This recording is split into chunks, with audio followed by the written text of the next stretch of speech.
नमस्कार। क्या दुनिया तीसरे विश्व युद्ध के मुहाने पे खड़ी है?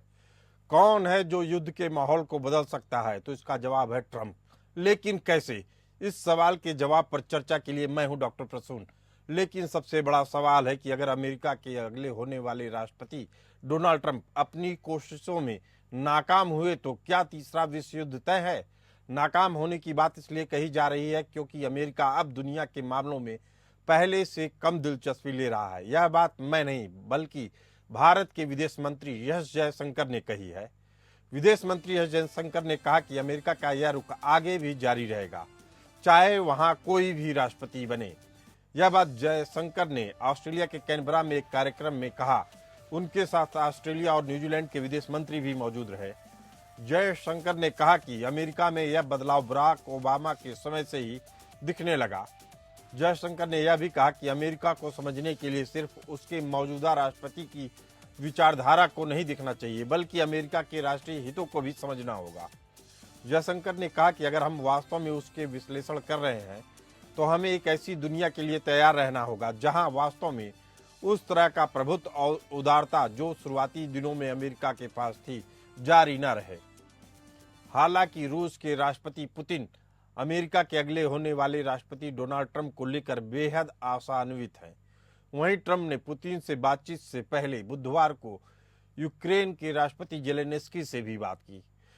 रिपब्लिकन नेता ट्रंप ने कीव को अमेरिकी सैन्य और वित्तीय सहायता की सीमा की आलोचना की है और युद्ध को तेजी से खत्म करने का वादा किया है। अमेरिका के नवनिर्वाचित राष्ट्रपति ट्रंप ने रूसी राष्ट्रपति पुतिन से लंबी फोन पर बातचीत की। पुतिन ने बाद में ट्रंप को अपने बधाई संदेश में बातचीत में शामिल होने की इच्छा व्यक्त की। पुतिन ने अमेरिका रूस संबंधों को बहाल करने और यूक्रेन में युद्ध खत्म करने की दिशा में काम करने पर जोर दिया। रिपोर्ट में कहा गया कि डोनाल्ड ट्रंप ने फ्लोरिडा में अपने रिजॉर्ट से फोन किया और पुतिन को यूक्रेन से युद्ध नहीं बढ़ाने की सलाह दी। साथ ही उन्होंने यूरोप में वाशिंगटन की महत्वपूर्ण सैन्य उपस्थिति की भी याद दिलाई। युद्ध को लेकर यूक्रेन के राष्ट्रपति जेलेंस्की से भी ट्रंप ने लंबी बातचीत की। इससे पहले चुनाव में ट्रंप ने कीव को वित्तीय सैन्य और वित्तीय सहायता की सीमा की आलोचना की थी और युद्ध को तेजी से खत्म करने का वादा किया था। एक आधिकारिक बयान में जेलेंस्की ने ट्रंप और उनकी टीम के जबरदस्त अभियान की प्रशंसा की। जेलेंस्की ने कहा कि हम करीबी बातचीत बनाए रखने और अपने सहयोग को आगे बढ़ाने पर सहमत हुए। मजबूत और अटूट अमेरिकी नेतृत्व दुनिया और न्याय संगत शांति के लिए महत्वपूर्ण है।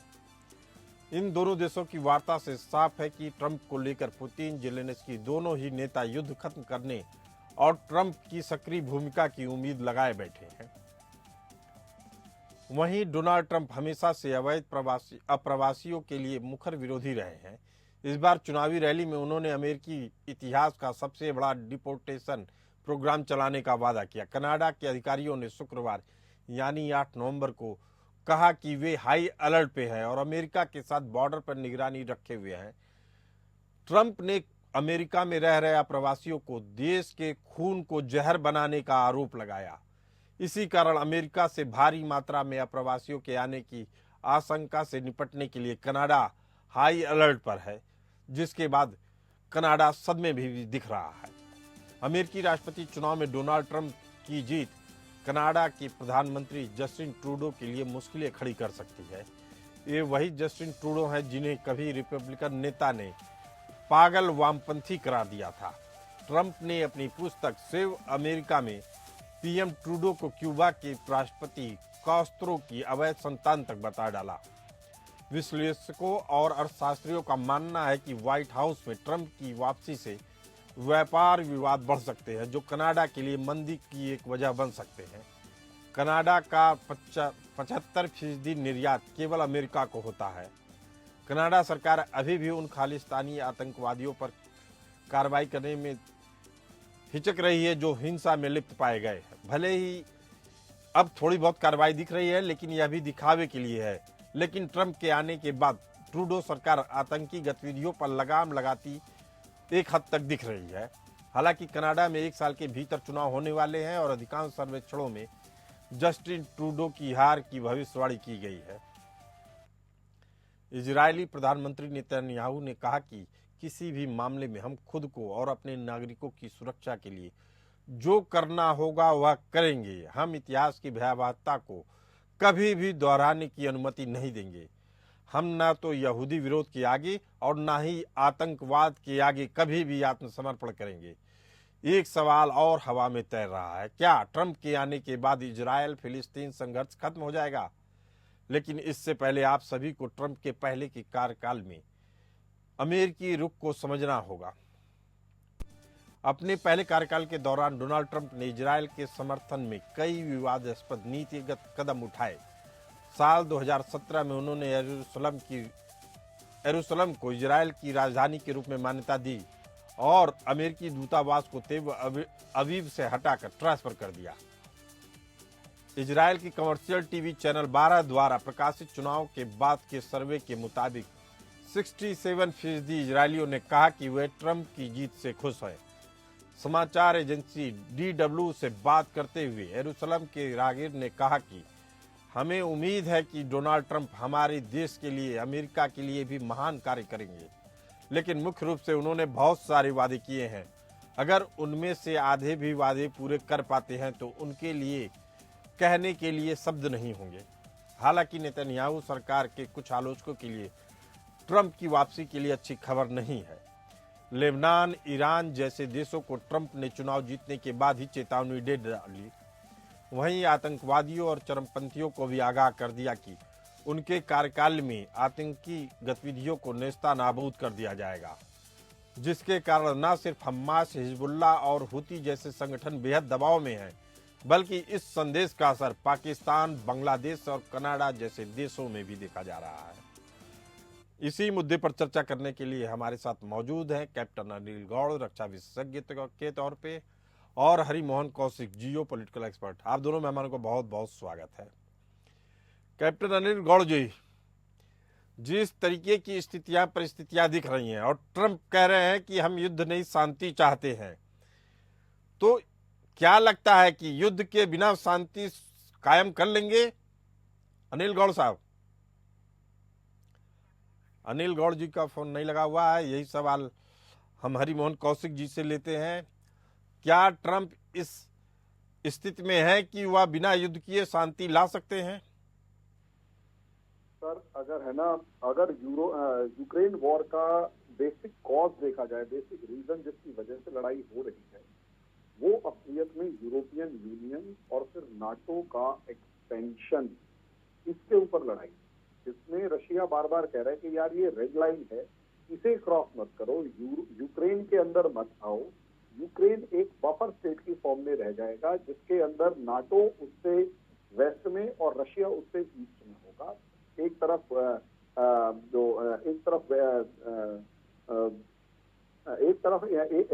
रशिया हो जाएगा और एक तरफ यूरोप हो जाएगा। सर, इसमें अगर अमेरिका को देखा जाए तो अमेरिका एक वॉर मॉन्गर कंट्री है, जिसका काम दुनिया में कहीं ना कहीं किसी ना किसी तरीके से किसी ना किसी कॉन्फ्लिक्ट को बनाए रखना है, लड़ाई को शुरू किए रखना है। अब ऐसी सिचुएशन के अंदर जानबूझकर रशिया को परेशान करना, रशिया को दबाव में लाना, यूक्रेन और बेलारूस को अपने कब्जे, अपने फेवर में लाकर रशिया के बॉर्डर तक नाटो की मिसाइलों को पहुंचाना, ये अमेरिका का ऑब्जेक्टिव है। इससे और कुछ भी नहीं, ताकि रशिया के अंदर पेनिट्रेशन यूरोप का बढ़े, अमेरिका का बढ़े। हरिमोहन कौशिक जी, यस सर, एक बड़ा सवाल है, जब आपके विदेश मंत्री एस जयशंकर कहते हैं कि अमेरिका दुनिया के मामलों में कम रुचि ले रहा है, तो इसके क्या मायने हैं? असल में वो क्या कहना चाह रहे हैं? मैं इसी चीज पर आ रहा था कि अमेरिका ने पूरी दुनिया को जलाए रखा, लेकिन उसकी वजह से उसकी खुद की इकोनॉमी पर $37 ट्रिलियन का कर्ज हो चुका है। सारा पैसा कुछ कंपनियों और कुछ रईसों के हाथों में जा चुका है। बेरोजगारी बढ़ चुकी है। 26% आबादी ड्रग्स की शिकार है। हालत इतनी खराब है कि अगर नहीं संभाला गया तो सिचुएशन कोलैप्स करने की तरफ बढ़ती हुई नजर आएंगी, इन्फ्लेशन से लेकर दूसरी चीजों में। यूरोप तो कोलैप्स हो चुका है। इसीलिए हमारे डॉक्टर एस जयशंकर कह रहे हैं कि अमेरिका पूरी दुनिया में अपनी प्रेजेंस बनाए रखने में कैपेबल नहीं है, और इसीलिए मल्टीपोलर वर्ल्ड की उन्होंने भी पैरवी की है। सर उसके पीछे का रीजन ये है क्योंकि रशिया से पंगे लेकर यूक्रेन बेलारूस के अंदर अपना इंफ्लुएंस बढ़ाकर, ईरान से पंगे लेकर, सीरिया इराक में अपनी प्रेजेंस बढ़ाकर, अफगानिस्तान में अपनी प्रेजेंस बढ़ाकर और ताइवान और साउथ चाइना सी में अपनी प्रेजेंस बढ़ाकर अमेरिका ने अलग अलग देशों को हमेशा परेशान किया है। उसका बैकफायर अमेरिका पर कर्जे के रूप में भी दिखाई दे रहा है। अब प्रॉब्लम यही आ रही है कि अमेरिका हैंडल नहीं कर पा रहा और सबसे बड़ी बात चाइना, इंडिया और रशिया जैसी पावर्स खड़ी होने के बाद अमेरिका समझ नहीं पा रहा कि इन तीनों से निपटे कैसे। और तीनों मिलकर अगर डी डॉलराइजेशन का प्रोसेस शुरू कर देते हैं और साथ में जो बैंकिंग और insurance system, economic system of the world जिस पर अमेरिका का कब्जा है, अमेरिका का कंट्रोल है, उसके पैरेलल कोई सिस्टम अगर खड़ा करने में कामयाब हो जाते हैं तो आने वाले टाइम में अमेरिका की पकड़ दुनिया पर से कमजोर पड़ेगी। इसीलिए अमेरिका पीछे हटता हुआ नजर आ रहा है और डोनाल्ड ट्रंप जो एक प्रैक्टिकल पर्सन है वो साफ तौर पर कह रहे हैं, भाई पहले अपना घर सुधारो, दुनिया की पंचायती, दुनिया की चौधराहट बाद में दिखाते रहेगा।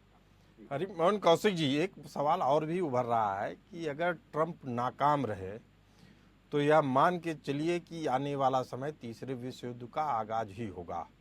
इसे, इस संभावना को, इस आशंका को, इस कयासबाजी पे को आप कितना महत्वपूर्ण समझते हैं और क्या लगता है कि कयासबाजी है या वास्तव में एक संभावना है?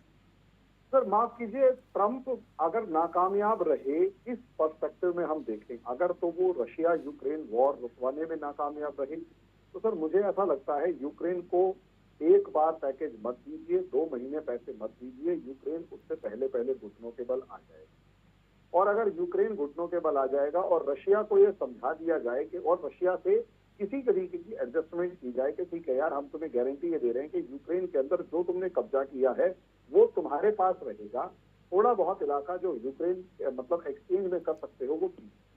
अब सर ये चीज देखिए क्या होता है ना, बातचीत यानी डायलॉग टेबल पर बैठेंगे तो लेन देन की बात।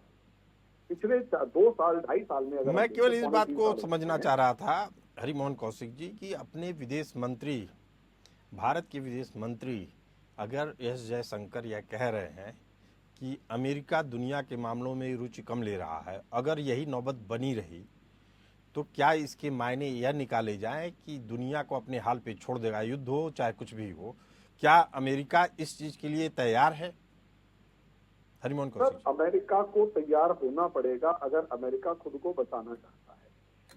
दुनिया के मामलों में रुचि इसीलिए कम ले रहा है, खासकर ट्रंप के रेजिम में, क्योंकि उसे पता है कि सर 2 चीजें है ना, आप पुराने ताकतवर थे, इसमें कोई दो राय नहीं, 20 साल से आप लड़ाई लड़ रहे हैं, कर्जा इतना ले चुके हैं, अंदर से सिचुएशन खोखली हो चुकी है, इंडस्ट्रीज आपके पास आपकी बची नहीं है, रिसर्च डेवलपमेंट जो है उस पर चाइना का कब्जा होता जा रहा है। 43 क्रिटिकल टेक्नोलॉजीज में से 38 क्रिटिकल टेक्नोलॉजीज चाइना के कब्जे में जा चुकी हैं, चाइना डोमिनेट कर रहा है, तो आपके पास बचा क्या? अब अमेरिका रीअसेस कर रहा है, लेकिन एक सेक्शन ऐसा है जो उसे रीअसेस। हरिमोहन कौशिक जी, आप बेहद महत्वपूर्ण बात बता रहे हैं। आप बता रहे हैं टेक्नोलॉजी के दौड़ में चाइना बहुत आगे निकल चुका है, दुनिया के तमाम देश चाइना से, अमेरिका से आगे निकल रहे हैं, ताइवान जैसा देश भी सेमीकंडक्टर के मामले में आगे निकल चुका है। लेकिन कैप्टन अनिल गौड़, अमेरिका की बादशाहत केवल दुनिया पे इसलिए कायम है क्योंकि वह हथियारों के बाजार में नंबर 1 की भूमिका निभाता है। और क्या यही उसको आगे बढ़ाए रखने में काफी नहीं है? अगर इस बादशाहत को बनाए रखना है तो क्या अमेरिका दुनिया के मामलों से पीछे हट सकता है? अनिल गौड़ साहब। जी देखिए, ऐसा है, आज अमेरिका की स्थिति जो है ये है कि उसके ऊपर उसका जो डेट है, जो उसका कर्जा है, वो $1 बिलियन पर मिनट चढ़ रहा है। उस कर्जे के ऊपर जो आप ले लीजिए सूद है जो उसका, तो आप हिसाब लगा लीजिए कि $1 बिलियन 1 मिनट का चल रहा है, मतलब कि एक दिन में $24 बिलियन उसके ऊपर चढ़ रहे हैं। पहली बात तो ये है। और अमेरिका कर्जे के अंदर डूबा जा रहा है, अपनी मैन्युफैक्चरिंग उसकी वहां पे बिल्कुल खत्म हो गई है, क्योंकि उन्होंने सारा शिफ्ट कर दिया, चीन को कर दिया और बाकी जगह कर दिया जहां से सस्ता माल मिल रहा था। आज स्थिति ये है कि अमेरिका, जो डोनाल्ड ट्रंप कहते हैं और जब उनका फर्स्ट टर्म भी था तब भी उन्होंने ये कहा था कि देखिए, ये हम अमेरिका बेवकूफी करता है कि वो सुरक्षा घेरा दे रहा है यूरोप को और यूरोप उसके अंदर कोई पैसे नहीं लगा रहा। ये बात तो उन्होंने सुरक्षा कनाडा के घेरा- लिए भी बोली। हाँ जी, ये बात कनाडा के लिए भी बोली जाती है कि 2% से भी बिल्कुल, कम मोदी कनाडा- निवेश करते मैं हैं। मैं वही तो कह रहा हूँ ना, कनाडा है, आप कनाडा ले लीजिए, ये यूरोप पूरा ले लीजिए, मिडिल ईस्ट का ले लीजिए आप, वहां पे ये जो सऊदी अरेबिया वगैरह सबको उसने सुरक्षा घेरा दिया हुआ है और वो कुछ कंट्रीब्यूट नहीं करते उसके लिए, सारा खर्चा अमेरिका उठा रहा है। तो उसने उस टाइम भी बोला था कि भाई इनको अपना एक जो है खर्चा करना पड़ेगा इसके अंदर। फिर उसने यूनाइटेड नेशंस के लिए भी कहा कि सबसे बड़ा कंट्रीब्यूटर अमेरिका है, बाकी देश अपना उठा नहीं रहे, तो इसीलिए उनको भी करना पड़ेगा, नहीं तो अमेरिका अपना हाथ उठाएगा। अब बात यह है कि देखिए, जैसा कि ये अभी कौशिक साहब बोल रहे थे, ट्रम्प बड़ा क्लियर है कि भाई आप अमेरिका फर्स्ट है या आप इसी तरीके से जिस तरीके से डेमोक्रेट कर रहे थे इतने सालों से अमेरिका को एक डिस्ट्रक्शन की तरफ ले जा रहे थे, वो उस तरीके से चल रहा है। तो ट्रम्प बड़ा क्लियर है उसके अंदर कि लेकिन अमेरिका गौड़ first साहब, फिर सवाल उठता है कि अगर हथियारों का कारोबार या युद्ध का कारोबार बंद हो जाए तो अमेरिका तो नहीं, घुटने बंद क्यों टेक होगा? देगा। नहीं, बंद क्यों होगा? बंद थोड़ा ना, आप देखिए, आप मिक्सअप कर रहे हैं, जी युद्ध का जो इसका जो आर्म सेल्स हैं वो रहेंगी, आर्म सेल्स तो उसकी है ही है और वो तो रहेंगी, क्योंकि उसके बिना तो अमेरिकन इकोनॉमी बिल्कुल बंद हो जाएगी। जी पर जो खर्चा है, जो उसके जो रख रखाव पे, आप यूरोपियन नेटो ले लीजिए, आप चलो एक एक करके लेते हैं, नेटो ले लीजिए, नेटो में सबसे ज्यादा कंट्रीब्यूशन किसकी है? अमेरिका की। जो नेटो के देश हैं ये सारे के सारे, इनकी कंट्रीब्यूशन क्या है नेटो के अंदर? फाइनेंशियली, मैं बाकी बात कर रहा हूँ, फाइनेंशियली और even logistically, militarily, equipment wise जो है वो अमेरिका का मुकाबला नहीं कर सकते। वो जर्मनी ने भी अभी वो नए एरोप्लेन ऑर्डर किए, सर्टिफाई किए, ये सारे के सारे कर रहे हैं, वो अलग चैप्टर है। और चैप्टर तो सबसे बड़ा ये है कि उसके अंदर जो खर्चा हो रहा है उसको कैसे बचाना है उसमें। और यूक्रेन की लड़ाई जो है, यूक्रेन की लड़ाई बेसिकली कोई ऐसी लड़ाई नहीं थी। अब आस्ते आस्ते आप भी देखेंगे आने वाले दिनों में जो दस्तावेज निकलेंगे, ये बेसिकली एक करप्ट वॉर थी। करप्ट वॉर किसकी थी? ये डेमोक्रेट्स की, जिसके अंदर जो बाइडेन, उसका बेटा हंटर और उसके साथ में बाकी सारे जो लगे हुए साथ में, वो सारे के सारे थे। तो ये जो चीज है, जो इसको वो बड़ा क्लियर है उस मसले में। तो गौड़ साहब, आपसे तो भी भाई- 30 सेकंड में समझना चाहूंगा कि एस जयशंकर जो अपने विदेश मंत्री हैं, अगर वो कह रहे हैं कि अमेरिका दुनिया के मामलों में अब कम रुचि ले रहा है, तो इसके क्या मायने निकाले जाए? देखिए, ये जो उन्होंने कहा था, ये डोनाल्ड ट्रंप के लिए नहीं कहा था, इन्होंने जो बाइडेन के लिए कहा था। अमेरिका के लिए कहा था उन्होंने। नहीं, उन्होंने अमेरिकन कहा ओबामा गवर्नमेंट से कौन शुरू सी हुआ थी? है और नहीं, अभी भी आगे कोई बदलाव नहीं आना है।